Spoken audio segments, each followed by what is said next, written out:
Hello दोस्तों, कैसे हो सब लोग। जैसा कि आप सभी को पता है कि रोज 6 बजे मैं आपके सामने रीट जो प्रीवियस ईयर के क्वेश्चन है वो लेकर आता हूं। तो आज भी आपके सामने मैं रीट प्रीवियस ईयर के क्वेश्चन आ चुका हूं। तो सारे बच्चे जल्दी से लाइव आ जाएंगे। और पहला प्रश्न आपके सामने, मेगा फूड पार्क का निर्माण है वो कहाँ पर चल रहा है। क्या बताना आपको कमेंट करके कि जो मेगा फूड पार्क का निर्माण है वो कहाँ पर चल रहा है। ऑप्शन नंबर एक है पाली में, ऑप्शन नंबर बी है जालोर में, ऑप्शन नंबर सी है बीकानेर में, ऑप्शन नंबर डी है जोधपुर में। यह प्रश्न पूछ गया था, थर्ड ग्रेड 2023 का एग्जाम था, उसमें पूछा गया था कि मेगा फूड पार्क का निर्माण कहाँ पर चल रहा है। तो मैं बता देता हूँ, क्या राइट आंसर होगा वो होगा ऑप्शन नंबर सी बीकानेर। यानी कि कहाँ पर चल रहा है, तो बीकानेर में चल रहा है। मेगा फूड पार्क का निर्माण कहाँ पर चल रहा है, तो बीकानेर में चल रहा था और ये सफलतापूर्वक हो चुका है।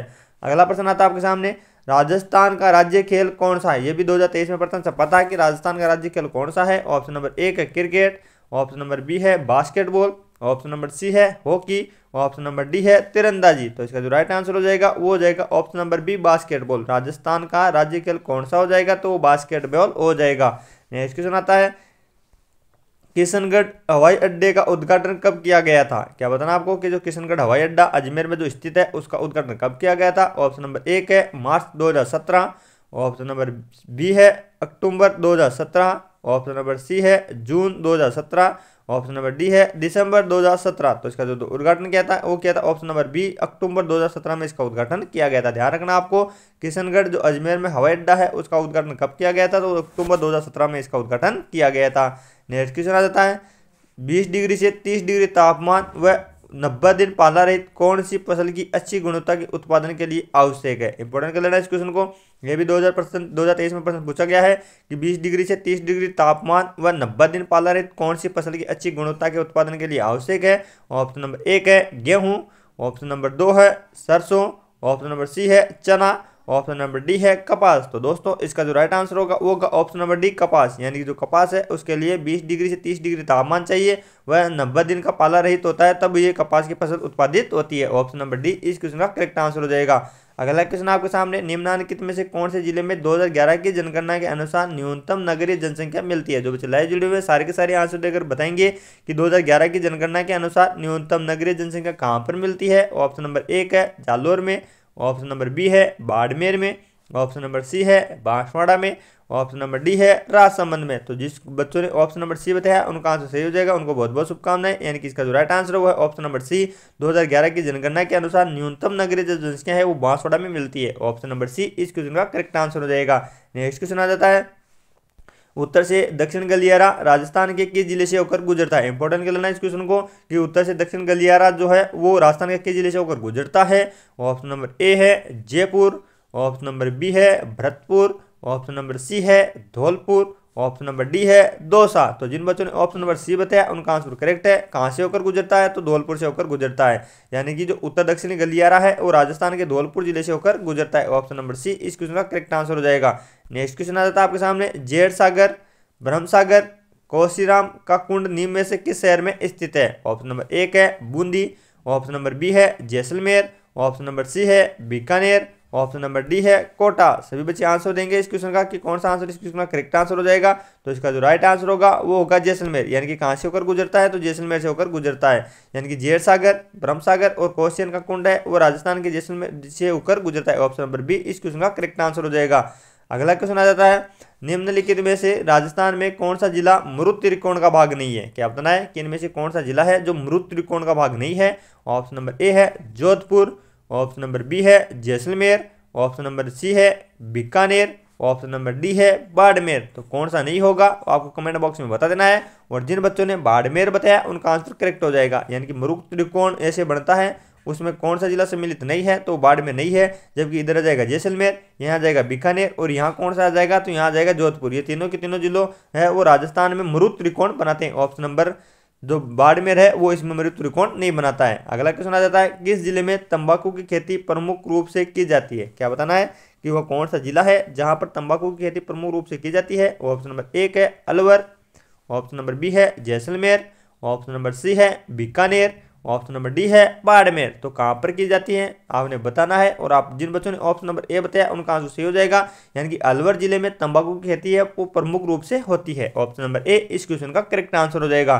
नेक्स्ट क्वेश्चन आ जाता है, हथकरघा उद्योग के लिए निम्न में से कौन सा स्थान प्रसिद्ध है, यानी कि इन चारों में से आपको देखना है और बताना है कि हथकरघा उद्योग के लिए कौन सा स्थान प्रसिद्ध हो जाएगा। ऑप्शन नंबर 1 है ब्यावर, ऑप्शन नंबर बी है मांगरोल, ऑप्शन नंबर सी है सांगानेर, ऑप्शन नंबर डी है टोंक। जो चलाए जुड़े हुए सारे के सारे जल्दी से कमेंट कर देंगे और बताएंगे कि हथकरघा उद्योग के लिए कौन सा स्थान प्रसिद्ध हो जाएगा। तो हो जाएगा ऑप्शन नंबर बी मांगरोल, यानी कि जो मांगरोल है वह हथकरघा उद्योग के लिए प्रसिद्ध स्थान माना जाता है। अगला क्वेश्चन है, सारे बच्चे आंसर देने की कोशिश करेंगे। अगला प्रश्न है, गोला अलीपुरा किस का प्रसिद्ध भंडार क्षेत्र है। ये भी इंपॉर्टेंट कर लेना कि गोला अलीपुरा है वो किसका प्रसिद्ध भंडार क्षेत्र हो जाएगा। ऑप्शन नंबर ए है क्वार्टर्स, ऑप्शन नंबर बी है सिलिका रेत, ऑप्शन नंबर सी है डोलोमाइट, ऑप्शन नंबर डी है वोलेस्टोनाइट। तो जिन बच्चों ने ऑप्शन नंबर डी बताया उनका आंसर करेक्ट होगा, यानी कि किसके उत्पादन के लिए हो जाएगा, तो ये वोलेस्टोनाइट के उत्पादन के लिए हो जाएगा। यानी कौन सा स्थान है, तो हो जाएगा गोली अलीपुरा, जहां पर वोलेस्टोनाइट है उसके प्रसिद्ध भंडार हमें देखने को मिलते हैं। ऑप्शन नंबर डी इस क्वेश्चन का करेक्ट आंसर हो जाएगा। अगला क्वेश्चन है, वार्षिक वन प्रतिवेदन राजस्थान 2021-22 के अनुसार जिले में सर्वाधिक झाड़ी क्षेत्र कहां पर मिलता है। क्या बताना आपको कि सर्वाधिक जो झाड़ियां है वो राजस्थान के किस जिले में मिलती है। ऑप्शन नंबर ए है करौली, ऑप्शन नंबर बी है पाली, ऑप्शन नंबर सी है जयपुर, ऑप्शन नंबर डी है सिरोही। तो ये कहां पर मिलती है, तो मिलती है पाली में, यानी कि इसका जो राइट आंसर हो जाएगा वो जाएगा ऑप्शन नंबर बी पाली, जहां पर 2021-22 की रिपोर्ट के अनुसार सर्वाधिक झाड़ियां देखने को मिल जाती है। ऑप्शन नंबर बी इस क्वेश्चन का करेक्ट आंसर हो जाएगा। अगला क्वेश्चन आपके सामने, माही नदी का उद्गम, क्या बताना आपको माही नदी का जो उद्गम है वो कहां से होता है। सारे बच्चे आंसर देंगे इसका और कमेंट बॉक्स में आंसर बता देंगे। ऑप्शन नंबर 1 है Mehsana Gujarat, option number B है Banswara Rajasthan, option number C है Dungarpur Rajasthan, option number D है धार मध्य प्रदेश। तो जिन बच्चों ने ऑप्शन नंबर डी सोचा है उनका आंसर करेक्ट हो जाएगा, यानी कि माही नदी का उद्गम कहां से होता है, तो धार मध्य प्रदेश से होता है, जो राजस्थान में यू आकार बनाती है और 2 जिलों को काटती है। कौन कौन से, डूंगरपुर और बांसवाड़ा। और करक रेखा को कितनी बार काटती है, तो 2 बार काट देती है। चलते हैं नेक्स्ट क्वेश्चन पर। और अगला क्वेश्चन आ जाता है आपके सामने, वर्ष 2011 की जनगणना के अनुसार राजस्थान के किन जिलों में महिला साक्षरता दर न्यूनतम रही है। यानी कि राजस्थान का वो कौन सा जिला हो जाएगा जहां पर महिला साक्षरता दर है वो न्यूनतम हो जाएगी। ऑप्शन नंबर ए है जैसलमेर, ऑप्शन नंबर बी है प्रतापगढ़, ऑप्शन नंबर सी है सिरोही, ऑप्शन नंबर डी है जालोर। तो कौन सा हो जाएगा, तो जालोर जिला हो जाएगा। ऑप्शन नंबर डी इस क्वेश्चन का राइट आंसर है। वर्ष 2011 की जनगणना के अनुसार जालोर जिले में महिला साक्षरता जो दर है वो न्यूनतम रही है। ऑप्शन नंबर डी इस क्वेश्चन का करेक्ट आंसर हो जाएगा। अगला क्वेश्चन आता है, किस शहर को ग्रेनाइट शहर कहते हैं, यानी कि इनमें से कौन सा जिला है जिसको ग्रेनाइट शहर के रूप में जाना जाता है। ऑप्शन नंबर ए है नागौर, ऑप्शन नंबर बी है झालावाड़, ऑप्शन नंबर सी है जालोर, ऑप्शन नंबर डी है अजमेर। तो किस शहर को जाना जाता है, तो जालोर को जाना जाता है। यानी कि आपको ध्यान रखना है कि ग्रेनाइट शहर के रूप में किस शहर को जाना जाता है, तो जालोर को जाना जाता है। ऑप्शन नंबर सी इस क्वेश्चन का करेक्ट आंसर हो जाएगा। अगला क्वेश्चन आपके सामने, केसरबाग वन्यजीव क्षेत्र कहाँ पर स्थित है। क्या बताना कमेंट करके कि जो केसरबाग वन्यजीव अभ्यारण्य है वो कहाँ पर स्थित है। ऑप्शन नंबर ए है भीलवाड़ा में, ऑप्शन नंबर बी है उदयपुर में, ऑप्शन नंबर सी है बांसवाड़ा में, ऑप्शन नंबर डी है धौलपुर में। तो केसरबाग कहां पर हो जाएगा, तो ये धौलपुर जिले में स्थित है। ऑप्शन नंबर डी इस क्वेश्चन का राइट आंसर हो जाएगा। केसरबाग वन्य जीव क्षेत्र कहां पर स्थित हो जाएगा, तो ये धौलपुर जिले में स्थित हो जाएगा। अगला क्वेश्चन आता है, कौन सी मृदा सवजोत के लिए जानी जाती है, यानी कि इनमें से कौन सी मृदा है जो सवजोत के लिए जानी जाती है। इंपॉर्टेंट कर लेना इस क्वेश्चन को। ऑप्शन नंबर 1 है लाल रेतीली मिट्टी, ऑप्शन नंबर बी है भूरी रेतीली मिट्टी, ऑप्शन नंबर सी है काली मिट्टी, ऑप्शन नंबर डी है कच्चारी मिट्टी। सो सवजोत के लिए कौन सी मिट्टी जानी जाती है, तो काली मिट्टी जानी जाती है। ऑप्शन नंबर सी इस क्वेश्चन का राइट आंसर हो जाएगा, यानी कि जो काली मिट्टी है वह अपने सवजोत के लिए जानी जाती है। Option number C is right answer. अगला क्वेश्चन है, मरु महोत्सव किस पर्यटन सर्किट का महत्वपूर्ण कार्यक्रम है। इनमें से देखना है और बताना है कि कौन सा जो मरु महोत्सव है वो किस पर्यटन का महत्वपूर्ण कार्यक्रम हो जाएगा। ऑप्शन नंबर 1 है वागड़, ऑप्शन नंबर बी है मेरवाड़ या मारवाड़, ऑप्शन नंबर सी है मरु, ऑप्शन नंबर डी है गोडवाड़। तो ये कहाँ का हो जाएगा, तो हो जाएगा ऑप्शन नंबर मेरवाड़ा या मारवाड़। आपको ध्यान रखना है कि जो मरु महोत्सव है वो मेरवाड़ा या मारवाड़ सर्किट का महत्वपूर्ण कार्यक्रम हो जाएगा। ऑप्शन नंबर बी इस क्वेश्चन का करेक्ट आंसर है। अगला क्वेश्चन आता है, निम्नलिखित में से कौन सी रबी की फसल है, यानी कि इनमें से कौन सी रबी की फसल हो जाएगी। ऑप्शन नंबर ए है जूट, ऑप्शन नंबर बी है गेहूं, ऑप्शन नंबर सी है बाजरा, ऑप्शन नंबर डी है मूंगफली। जल्दी से देखो और बताओ कि इनमें से कौन सी रबी की फसल है। आपको देखते पता लग रहा होगा कि इनमें से जो गेहूं है वो किसकी फसल हो जाएगी, तो गेहूं रबी की फसल हो जाएगी। ऑप्शन नंबर बी इस क्वेश्चन का करेक्ट आंसर हो जाएगा, यानी कि इनमें से कौन सी रबी की फसल है, तो गेहूं इसकी रबी की फसल है, जबकि जूट बाजरा और मूंगफली ये किसकी हो जाएगी, तो ये खरीफ की फसलें हो जाएगी। अगला क्वेश्चन है जो परीक्षा की दृष्टि मोस्ट इंपोर्टेंट है कि राजस्थान में कोयला आधारित प्रथम विद्युत उत्पादन तापीय विद्युत संयंत्र कहां पर स्थापित किया गया है। इस क्वेश्चन को 100% इंपोर्टेंट कर लेना कि राजस्थान में कोयला आधारित जो प्रथम विद्युत उत्पादक तापीय विद्युत संयंत्र वो कहां पर स्थापित किया गया था। ऑप्शन नंबर 1 है रामगढ़ गैस तापीय विद्युत के अंदर। ऑप्शन नंबर बी है सूरतगढ़ सुपर क्रिटिकल तापीय विद्युत के अंदर। ऑप्शन नंबर सी है कोटा सुपर ताप विद्युत के अंदर। ऑप्शन नंबर डी है छबड़ा सुपर क्रिटिकल ताप विद्युत परियोजना। तो कौन सा किया गया था, तो वो option number C Kota super ताप विद्युत के अंदर स्थापित किया गया था। ध्यान रखना है, इंपोर्टेंट कर लेना, स्क्रीनशॉट लेना इस क्वेश्चन का कि राजस्थान में कोयला आधारित जो प्रथम विद्युत उत्पादक तापीय विद्युत संयंत्र है वो कहां पर स्थापित किया गया था, तो कोटा सुपर ताप के विद्युत केंद्र वो स्थापित किया गया था। ऑप्शन नंबर सी इस क्वेश्चन का करेक्ट आंसर हो जाएगा। अगला क्वेश्चन आपके सामने, निम्नलिखित में से 20वीं शताब्दी में सर्वाधिक तापमान कहां पर अंकित किया गया था। क्या बताना है कि 20वीं जो शताब्दी थी वहां तब सबसे अधिक तापमान है वो कहां पर देखा गया था। ऑप्शन नंबर ए है चूरू। ऑप्शन नंबर बी है धौलपुर। ऑप्शन नंबर सी है अजमेर। ऑप्शन नंबर डी है पलोदी। तो ये कहां पर देखा गया था, तो ये अलवर जिले में देखा गया था। ध्यान रखना आपको कि जो 20वीं शताब्दी थी उसमें जो सर्वाधिक तापमान है वो अलवर जिले में देखा गया था। ऑप्शन नंबर सी इसका राइट आंसर हो जाएगा। ये भी 2023 में प्रश्न पूछा गया था। अगला क्वेश्चन है, वह जिला एवं राजस्थान सरकार के वन विभाग द्वारा जारी शुभंकर के त्रुटि युग्म को पहचानिए, यानी कि इनमें से कौन सा जिला है जो अपने शुभंकर के साथ सम्मिलित नहीं है। ऑप्शन नंबर 1 है अलवर का बाग। ऑप्शन नंबर बी है भरतपुर का सारस। ऑप्शन नंबर सी है भीलवाड़ा का मोर। ऑप्शन नंबर डी है जालोर का बालू। तो कौन सा सम्मिलित नहीं है, तो ऑप्शन नंबर अलवर का बाग नहीं है। जबकि भरतपुर का कौन सा हो जाएगा, तो ये सारस बोल दो या करेन बोल दो। भीलवाड़ा का कौन सा है, तो मोर हो जाएगा। जालोर का कौन सा है, तो भालू है। जबकि ऑप्शन नंबर ए असम्मिलित हो जाएगा।